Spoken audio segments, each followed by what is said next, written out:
Hi, this is Alan Yi. Welcome back. In this part of our series of 5 videos commemorating the life of Grandmaster Li Iu Ling, my Kung Fu brothers in Sydney gathered together to reminisce and talked about what it was like learning Kung Fu from Grandmaster Li Iu Ling and in our personal relationships with him. There are also some interesting anecdotes of Sifu's time while he was learning under great Grandmaster Chen Youqi. I hope you enjoyed the video. Thank you.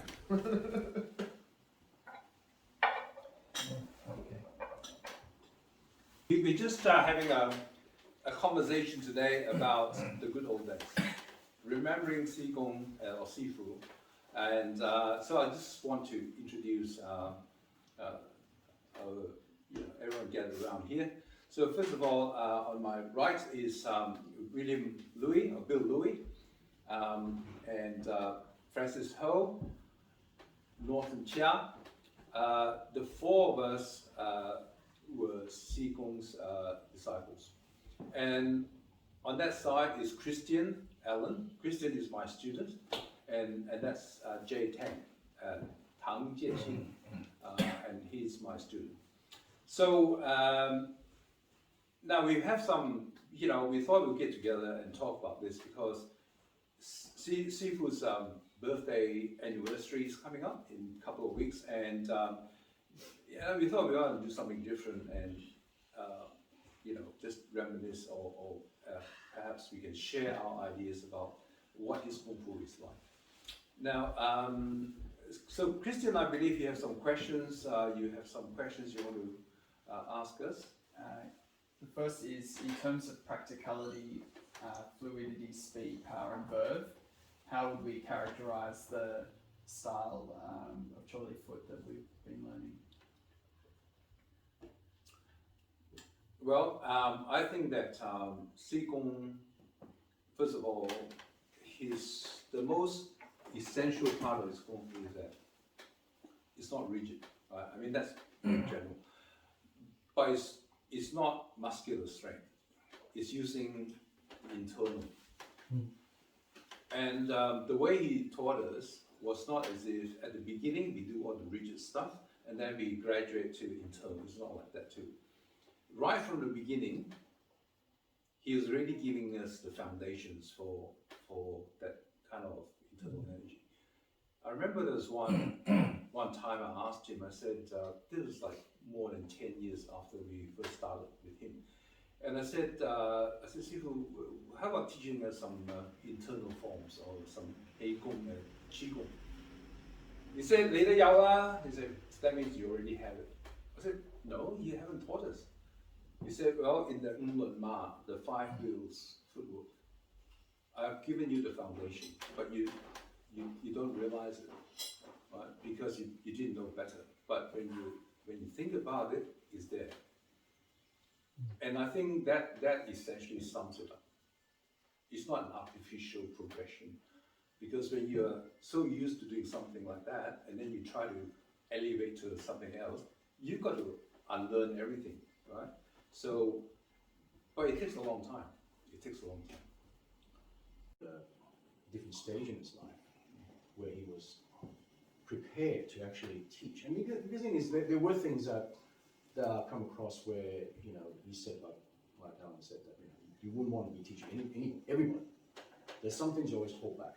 So I think, rather than how Alan presented when you first said it, I think when I first learned it, you do go for the very rigid forms, but you can build on them because the fundamentals are always the same. In fact, if you remember the fundamentals and then you go and critique or look at how other people are doing it, you'll think, hang on, that doesn't fit in with the fundamentals.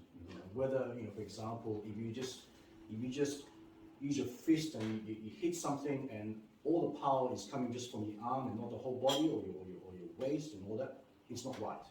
Something's not right. The fundamentals have always been there. But Sifu just sharing that little nugget of, that little tidbit, that does make a lot of difference. It can make a difference between you being an average class member and someone who is, step into the so, the behind the curtain, But the thing is, you do need to go up certain levels if you do it right. True. It's just that by the time I came on and learned from him, he was already, down the track of saying, I'm not going to live forever. I'm just going to start teaching. Right? I'm sure that he still kept something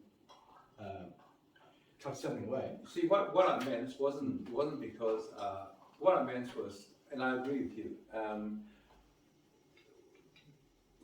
Learning Kung Fu is like a watercolor painting. There are layers.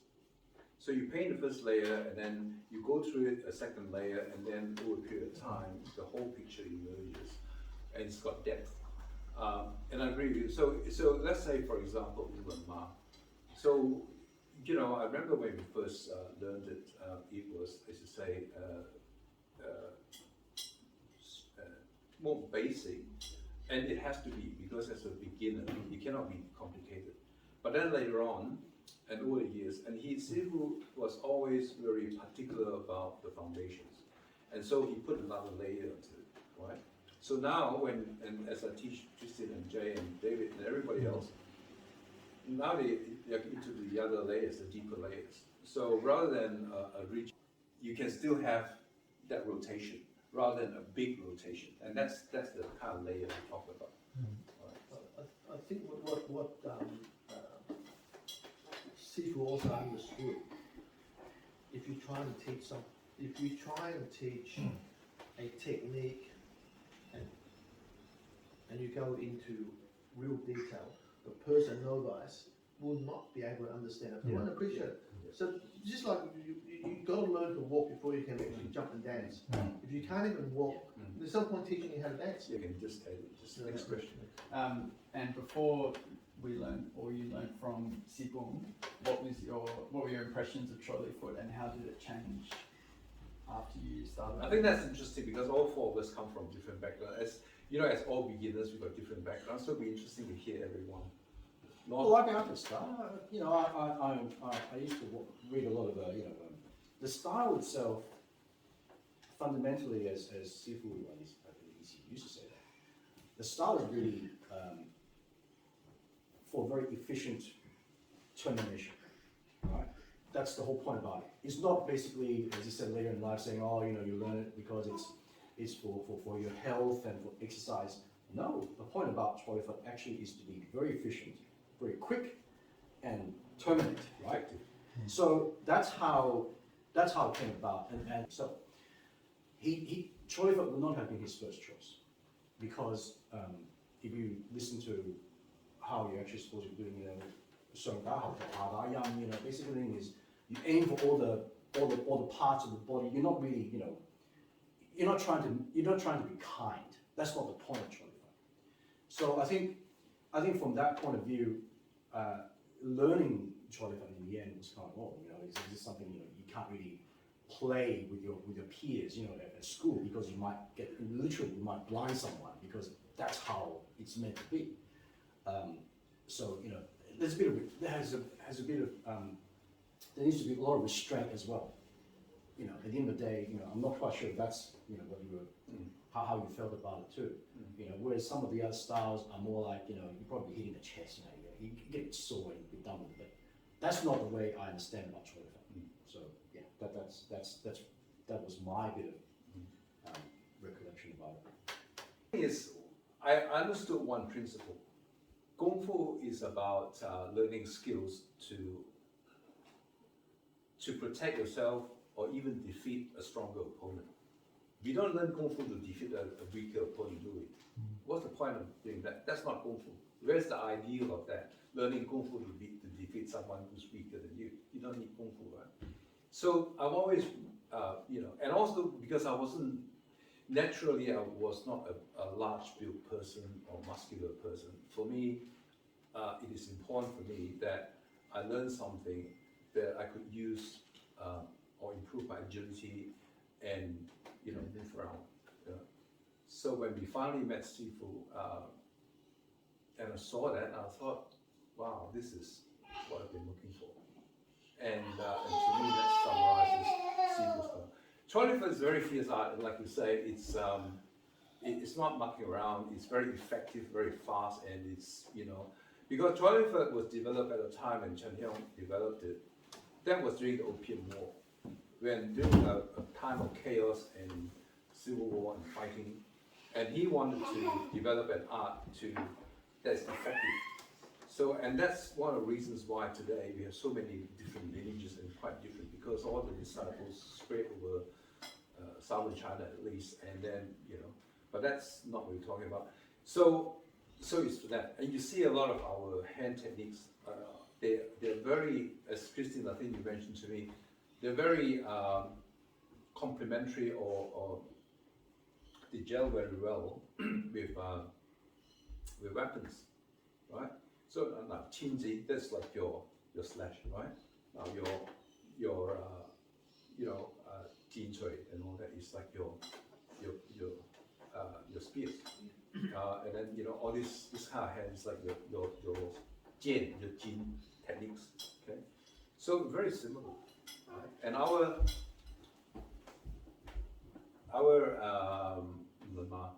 the hands are here, not here. You see people doing it here, it has no value. Why we put it here? One of my siblings in Hong Kong told me. The ball, also that's your rudder, because your peripheral is only up to here. But when you have that, because you see, this helps your shoulder relax. It doesn't, so you're not rigid. Okay, so it's ball, and at the same time, anyone go past that, he's behind you, right? So that's amazing. Well, I guess like Norton, well, like all of us, we at some point in our younger day, we were all fascinated by Kung Fu and reading comics and these writing movies. I grew up in Australia, so I didn't have as much influence in that area as probably like Francis. So from a very young age, I was interested. I started learning different forms of martial art. Two that I've spent some time on is Wing Chun and Bahao. And they are both quite different in styles. Wing Chun is a very short range fighting, whereas Bahao is done now. So when I come across Choy Li Fut, I was fascinated. You have everything in one form. You have the long range, the short range, the whole bit, and when I was able to learn of Sifu, compare his learning and his technique to say Tanafu or the Wing Chun, his depth of knowledge amazed me. And when that's the part I just can't get over. Yeah. Even in his late 80s, his hand movement is just so good to watch. It's like watching a dancer.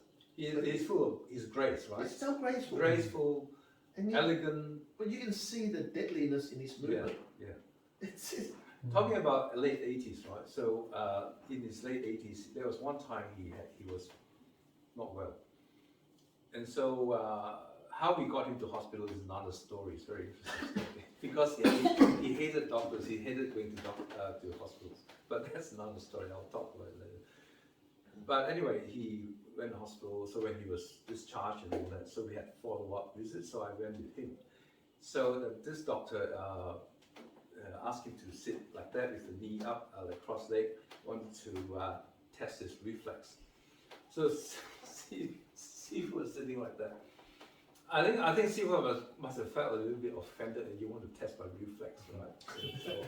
So he went, and Sifu's like, wow, and the guy, he said, wow, he said, you're fine, you're 100% fine. He said, I Kung Fu master, So that was fantastic. Just diverse of that. I'm always fascinated by the way Sifu sits. I've never seen anybody sit so straight in all my life. It's always back, it's perfectly straight. Never a slouch. I've never seen him slouch. Good role model, very good model. Yeah, I guess that's in terms of the first impression of Sifu. I think when most of us met him the first time, you will notice that I think by the time that I met him, he must be close to about 70. No, 60. 60, yeah. 74. Anyway, for the age, I was quite surprised that he walked so fast. Yeah. Number one. Number two, as Bill said, his posture, is so energetic. He always, sit like that, and then when he walk, he always straight back. Never like a person who has got a crooked back. Never for the age. Remember that time we were training in the Centennial Park, right? Yeah. So there was another group that comes and trains. So when they came by, Sifu always say hello, and they say hello. So this group was much larger than us. They came in studs, leather bands, weapons, wanto, and everything in public, right? They carry all this. But their Sifu was like 20 years younger than our Sifu. So they say hi, and that guy was going, hello, and Sifu was saying, hello, and then so after they walked past, and Sifu was like, 20 years younger than me. He's like that, and I'm. It's probably not. Sorry, it's probably not a bad time to actually find out how did you guys actually meet Steve? Yeah. So we both at the same time. So that we'll talk. I think it was mid uni term or late '74. I was invited to a party by a friend of mine, Andrew Kwong. Andrew is one of Sifu's pupils. And during the party, we met. I think Alan was there. Yeah. Was Francis there? I can't remember. Just us two. So we met this person who is a martial arts Sifu. And one look at him, and he loved talking about martial art.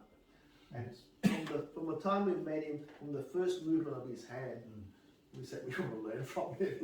We want to learn from him. You look at each other and say, "This is it." This is what we're looking for. It is so amazing. From the word go, you can just see the grace in him. So. And he was talking to a lot of people. That it was like it was actually I think it was Boxing Day. It was a party. Something. Yeah, and there were a lot of people who were like moms and dads, and all sorts of people, like family people. So a lot of them don't know Kung Fu, but they're all mesmerized. So he held court, and then he just talked, and everyone was mesmerized. Right? And we were thinking, this is it. We gotta go. We gotta do this. And then I think we did manage that, and we started teaching us when he was living in Lane Cove. Coach Francis, yourself, myself, and Aaron. So he was convalescing, I think, at that time. And so there's a little park down the bottom. We used to go there every Sunday or something. No. We used to. So because the unit is very small, it's not unlike Hong Kong, where it's very small, right? So he split us up into two groups. Francis and I would go, twice, 2 of the 5 work days. So let's say Monday and Wednesday, for example, I can't remember. And you and Aaron would go on Tuesdays and Thursdays. So we took turns like that. And then on the Sunday, we all get together to train. That was really good. And he insists on cooking us lunch. Dinner. He insists, but he's something you may not all know, which I'll share with you now. He's a great cook. Yeah. He I is don't a, think I've ever enjoyed that. no, he taught me how to make wakan. Oh yeah. I'll still do it this way. Yeah. It is the kitchen. My wife knows it. Yeah. It is magic. Yeah. It is magic. He always joked to us, he said, have you ever met a Sifu who cooked for the Todai? He said, I'm only the first one, and possibly the last one too. Yeah. See, Bill wasn't a bad cook even if it was student day. So we used to say, look, we will cook for you because we don't feel good seafood teaching food. And then he said, no, you guys, I'll cook. Then he did all this, right? And then he likes lamb. A lot of Chinese people at that time don't, Cantonese people don't like lamb, and he loved lamb. He loved Aussie lamb. And he made I think remember those cutlets, for us. And he liked cutlets. Wow. He's an amazing chef. He has a lot of I mean, like Chinese opera, his calligraphy, cooking. He said, I'm to me, he's like a Renaissance man, I mean, a very old term, Yeah, I mean, if you have a chance, possibly all of you have been to Ji Kung Tong, have you? The Chinese Masonic. The Chinese Masonic? Yeah. I think we've been there quite a few times. Yeah.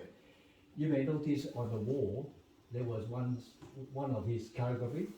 and reads very much like a program. So when I first followed it, I was quite surprised that normally when you make a kung fu person, you look at the martial part of it. You never thought about the art part of it. Then all of a sudden I realized that he is a person that got a combination of both. You remember, or at least that's how I understand the story goes, is that he grew up as a very rich kid. Yes. So he was seeking out learning kung fu to prolong his life. That was his goal. He eventually settled with Choy after dabbling with other things too. So there's a term that he uses. It also sounds like round, but what it actually means is complete. So the term Yu Yang is about somebody who is complete. And I think maybe that's why his background is so broad and he can do a lot. But you said that he didn't want to teach everybody. So how did that? I think what happened was in fact I've got some videos from our seeings in Hong Kong. So he actually started teaching in '67. Prior to that he never did. I've got some stories before '67. So, but anyway, '67 our Dai Sihing Lam Gamwa, he is the one who he came from a Hong Kong background, and so and then he got the others. So and then all our Sihings in Hong Kong, he did Sifu didn't allow anyone to call him Sifu when he was in Hong Kong. That's right. Yu Suk, that means his Chinese name is Li Iu Ling. So his middle name is Yu. So Yu Suk is Uncle Yu, right? He never allowed anyone to call him. He said, "I'm not an instructor. I'm not a full-time instructor. I don't deserve to be called Sifu." He was like that, but his kung fu was amazing, and so it's all Yu Suk. It's only and then when he came over, that was after he had a gallstone operation. So in those days, there's no keyhole surgery. It's quite a big deal. So he came over to recuperate, courtesy of one of his students who learned from him in Hong Kong, Kevin. Anyway, it's like we just met him by chance at the Christmas party, all right? And I think, look, Sifu always said, "曲不離口，拳不離手." Right? If you're a singer, your skills in singing will never leave you, but that's because you keep training, right? If you're a kung fu person, you must always keep training so that your skills don't leave your hands, right? So he was, although he may not be teaching full-time kung fu, but he was always cultivating. So you can't leave him. He's what he is, or he was what he was. So then he started teaching, and then we started, and then what happened was, so the four of us started here, and then we had Kevin arranged a kung fu demonstration in the New South Wales Uni. So Kevin wanted to show off, right, as usual. Maybe we'll edit that. So we were doing this, right, and then so Bill had of the four of us, Bill had a more substantial kung fu background because he did white crane and others. But we had a very short time to prepare. So the four of us, he taught us about Tam Tui, the first 6 parts. There was only time to do that. And then try to teach, because we haven't even done Ngun Ma, Ngun Chui, right? And then said, "Bill, well, we'll see whether he can do it." So Bill was learning Xiu Hui Fa, small plum blossom. Without, it was very tough, right? I can't do it. He couldn't do it. And it's not because it's very hard, I mean, if I do it, it will just look so bad. Yeah. And Sikong is a very proud person. But he managed to teach me Gong Li Kun, So while we were learning Tam Tui, Gong Li Kun is a simpler form. It's not footwork is simpler, it's more linear, it's easier to learn. So I did Gong Li Kun. So while we were there, and then Victor and Howard, they were doing Tai Chi, right? And then they came over and asked and said, "Oh, who's your Sifu? Can you introduce us?" And that was how we started. Well, Kevin said, "Sure, yeah, I'm the Dai Sihing, yeah, So that was how we started. That's how so the four of us, we actually joined before Victor and Hal.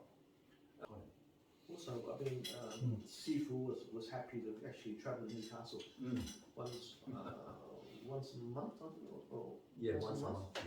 yeah. Because we actually started a class for him in his name and started teaching some of the other students.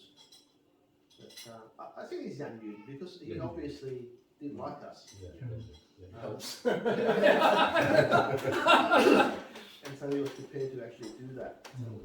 So friends, remember the time when we have, and weekends, we train at St. David Park, all four of us together. But he wants to check whether you've been practicing, right? My goodness, when you do your own mark, right? So every posture, you got to stand still for 10, count of 10. By the time you get to the kneeling stance, the lock way mark, and your knees are going, you can't lay, you're trembling, right? So if you had an early night and you're probably late night, Early morning. late night, right? And he knows what you've been up to, so he looks at you with his glaring eyes, right? And then you go with the right? And he knows that you've been partying too much. Okay, so it's just amazing. But we were very fit. I think we learned so much. We just We were young now. very young. We were young, we were fit. But I have to say, when I met Norton, and Norton's dad, you might want to introduce your dad. Paul. Yeah, my dad. Yeah, I met Sifu as a younger kid, I suppose. I mean, I'm a lot younger than you guys, right? Oh, thank you. My memory is a bit fuzzy. I think I may have heard my dad mention this person, and he finally took me to meet him one day. And I've been thinking about this. I think it should be maybe around about 1980, maybe a few days after Chinese New Year. Really? I think so. You started it before that.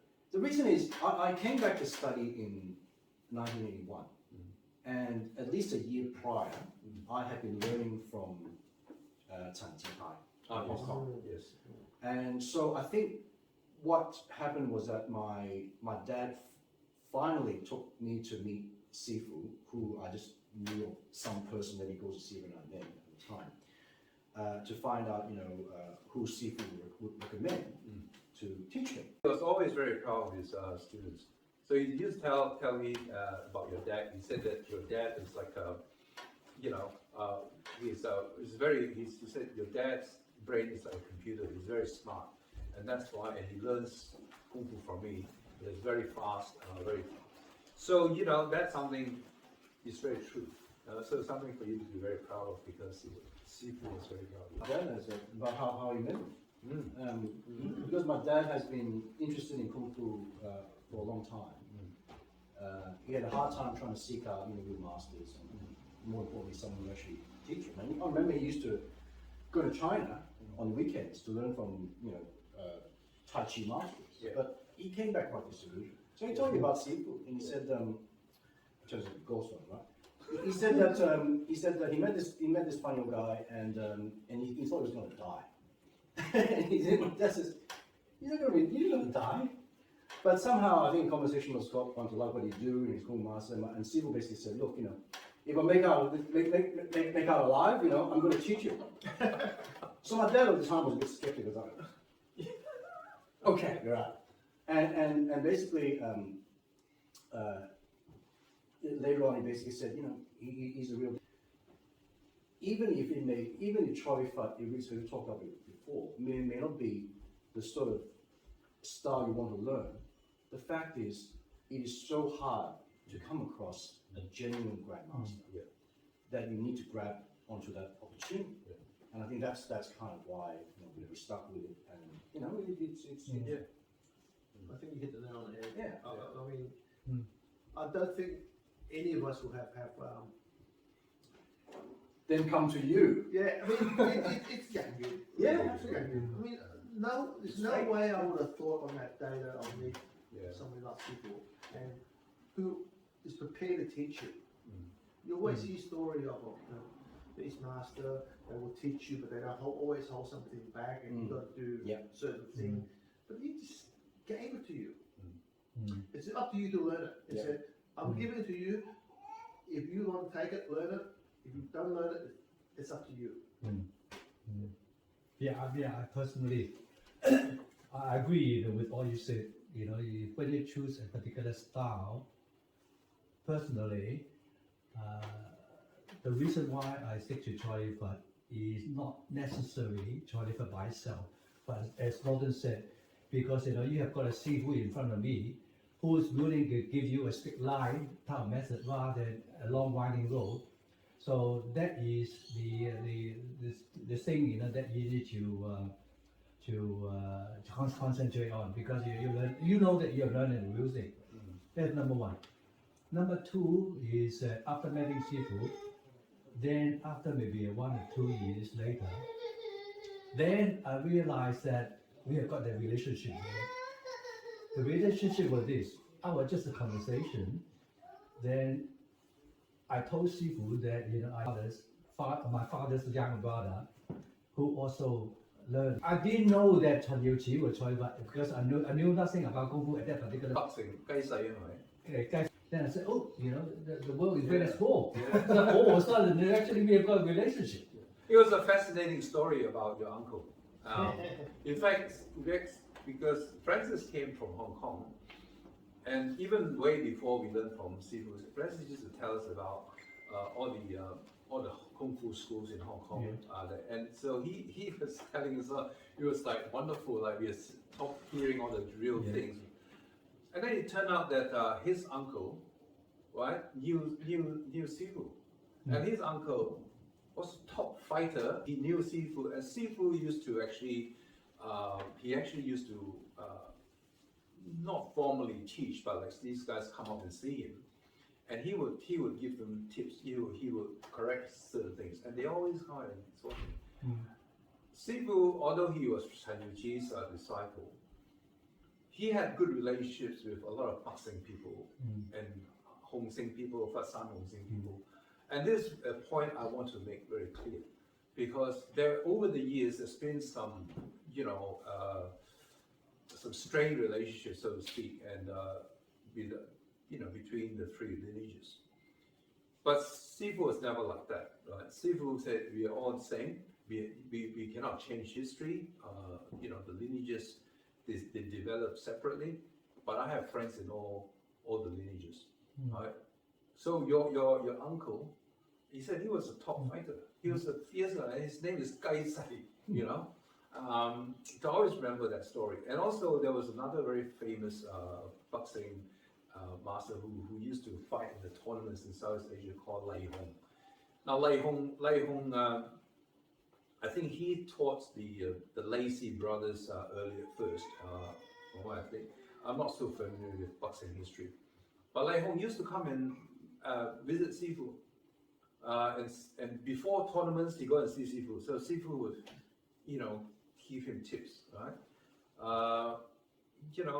Over a period of time, I guess that's all buried in history. But these are things that needs to be told so that people are understanding. It's not about you and us and them, right? History is history. You can't change history. And actually, Chen Yuji, they call them Choy Four Heavenly Kings, 四大天王. So Wu Wanzhou, which is Dai Xiying, but Wu Wanzhou's background was actually from the Fasan lineage. Then he switched over to Chen Yuji, and then you got Wai Gongyang, and then Ha Bigqi. So Ha Bigqi. Ha Bigqi is specialized in, dribbling techniques, tiger claw grappling techniques. So Sifu was very young then. So when they're teaching, sometimes they muck around a bit. And Sifu was very fast. Even when he was young, he was very fast. And so I think he used to run rings around Ha Bigqi. So Ha Bigqi used to get very upset because I'm the Dai Xiying and you're running around with me.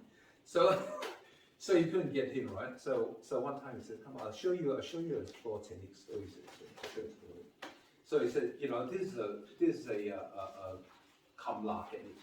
And then he grabbed his hand and he was going to split like that. Right? So this would really tear your muscles to yours. So the moment Sifu was very fast, instinctively. The moment he did that, his hand, it's gone. He couldn't grab him. The hand's gone. Right? So this Tao is very important. What I found when I learned of Sifu is, unlike the other teachers, he's actually giving us all the information before we're giving back. Which, by that I mean the small details, the little things, which a lot of the other teachers, martial art teacher, doesn't give you. Simple thing that I remember very distinctly is when you stand, your toes grips the floor. Nobody ever said that to me. No. Never. It's true. So when your toes actually grip on your shoes, you actually have a better balance. So those things, those little things that he teach you, it's magic. It's something that you don't get from other teachers. I've spoken to a lot of other people, martial artists, on Facebook or whatever, over the years, and very few of them have that. They don't even know you're going to grip. Now, Ma, when you hoi zhong, when you're standing there, right? When you open, that already you have to grip. So if your toes are like that, when you grip, your chi is, your core is engaged, and that's so important, right? So a lot of people, they don't do that. It's just, very, very important. Teach you the movement and not the inner. That's what I think was in the olden day when between a student and a sub-daiji, is they teach you those Intricacy. that the detail that makes you a little bit more better than the average student. Yeah. And that's why Sifu never really taught commercially, because when you have a commercial and open school, you are obliged to teach, right? But a lot of what Sifu taught us, you can't teach anybody because it carries a responsibility. So Sifu being, he was the Gang Tou Dai of Chen Yuji. So, and he, Huan Dai Ji. So he trained in Choy together with Chen Wenhon, which was Chen Yuji's son.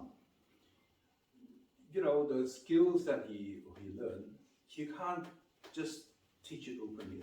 And also, you can show a Picasso to someone who has perhaps very, very little appreciation in art. That person won't be able to appreciate it. So you teach Chen Yuji's teaching openly. And especially in the Western world, the expectation is that, okay, I pay you a school fee every month, then you have to teach me everything, and I get a certificate, I get a belt. But Kung Fu is not like that, right, as we know. So so that's why a lot of stuff that he taught, and I think we all agree that we are grateful for, that he taught us these things. There's no conditions. But I think for Sifu is because he's not about making money, he wasn't about opening a commercial school. If he likes you, he will teach you. The other thing is that when he first meets you, he reads your face, right? He reads your face. So, and he's quite accurate, and his eyes stare at you. So if he feels that you're not someone who's got the right morality, then he may not teach you. Right? Just one thing back to that is that I remember, I'm sure that all of you have heard of it before. Sifu used to say that you guys are lucky. I said, why? He said, what I learned in 10 years through the winding road, I'll give you one in straight line within a month. Yes. Yes. He always said that, remember? Remember, Christian? I mentioned to you. So, if you go in the temple, they have the incense, it's coiled up. So he said, when I learned Kung Fu, and I learned from 3 very famous masters. So I was like an ant crawling on, on the Tap Hyung, Took me a long time to get there. But I give it to you as one straight instance. And it's up to you whether you want to. That is why, it is very precious. Like our footwork, right? Yeah, Choy is about your feet is one empty, one full. Let's say if you're trying to move a fridge, drag the fridge out. If the base of the fridge is on the floor, flat, you can't move it, right? So, but if you tip it over, this is empty, this is full, it's easy to move. Our footwork is the same, but you see, Choy to be mobile, and that's how a wheel is. That's how they invented the wheel. They realized that you only have that part here, all this empty, then you can move it. But you've got a big lump on the floor, you can't move it. And things like that. That's why I'm very grateful for the city. Maybe C.A. Allen can confirm that. I don't know whether it's a right recollection of what he said. Is it correct that out of the three Sifu or Chen Hyung, one of them is actually somebody has got a limited foot? Yeah, Li Iu Ling. Yeah, Li Iu Ling. So as a result, part of the style is actually like that. Yeah, the deal. Yeah. Yeah. So deal. But just on that topic, I remember one of the things Sifu said is when you learn Kung Fu, first you learn the movement. Then next, then you correct the movement. And when you got that right, then you learn speed. Yeah. Before you go to speed, you got to learn the basic. And once you learn the speed, if you want to fight, then you harden the technique. So when you have the technique, the speed, and then your hardness of your hand, that's when you become the deadly weapon. Yeah. Sifu also always emphasizes on the point that footwork is extremely important. He always says that in Chinese. He said, 好手不如好走. So that means, you should emphasize on the footwork first. Yeah. Now, with a little bit of understanding about these things and reading a little bit of other martial art teaching, it's actually very consistent with other teaching like Tai Chi, for example. Basically, the saying is 旗根在腳. That means power, the source of power is from the foot. And then the next saying is that generate the power from your hip and the legs. And then what happens to the hand? The hand is actually an expression of what you have got. It's actually, in China they call it yin. Yin means your shape and how you handle, how you execute that particular power generate from the bottom. Yeah, it's very true. That's those words he said was 練好口不如練好手，練好手不如練好走。What right? Yeah, 旗根在腳 because nowadays we see a lot of commercial schools. There's no rooting. The feet are not firm. It's very floaty. And then when you punch, the hand and the legs are separate. They're not using that to generate the power. So, and that's what's lost in today, and these are, it doesn't matter what Kung Fu style, they have the same principles. And so, hopefully people will wake up there. So I think the most important thing is summarized in 3 words. First one is speed, accuracy, and then the third thing is you've got to be able to change with your opponent. If you can't change with your opponent, it doesn't matter how fast or how accurate you are, because your opponent is unpredictable. Right? If you can't change with him, then you can't use it. 準快, that means accuracy, speed, and change with your opponent. So, Francis, you've got a few more stories, I think, of this Sifu, yeah? You went back to Hong Kong around end of '75. You met. No, just I happened to go back to Hong Kong just for holiday after my graduation, and so before I went, I asked Sifu, do you want me to do anything while I was in Hong Kong? And he said, oh, why don't you give a message or pay a visit to my sister, that's seafood talking, and also visit this seeing of yours. And they've got two brothers. One is Ho Yue San, the other one is Ho Ji San. Yeah. So I went to visit his sister, which is very close to my place anyway. So I delivered the message and say hello to her. And the sister, how's he going? I said, he's fine. And after operation, all this sort of thing. So I left. And then the next day, I went to visit Ho Ji San, Ho Yue San. Ho Ji San was not available at that time. So I managed to get a meeting at a restaurant near my place with Ho Yue San. And he just asked me how he went, so I gave him all the update, everything. On the spot, out of the blue, he just showed Sifu's normal move, which is extremely fast. I was so impressed at that time. I said, exactly like what Sifu demonstrated at that time. So I'm quite impressed. I can basically imagine that most of Sifu's disciples around that time was able to deliver that sort of performance. So he hasn't held back. He never held back then either. Yeah, he Very high speed, because especially I was only new to not just Choy but martial art by itself. And he just out of the blue demonstrated on the table, like what Sifu used to do every now and then, that sort of speed.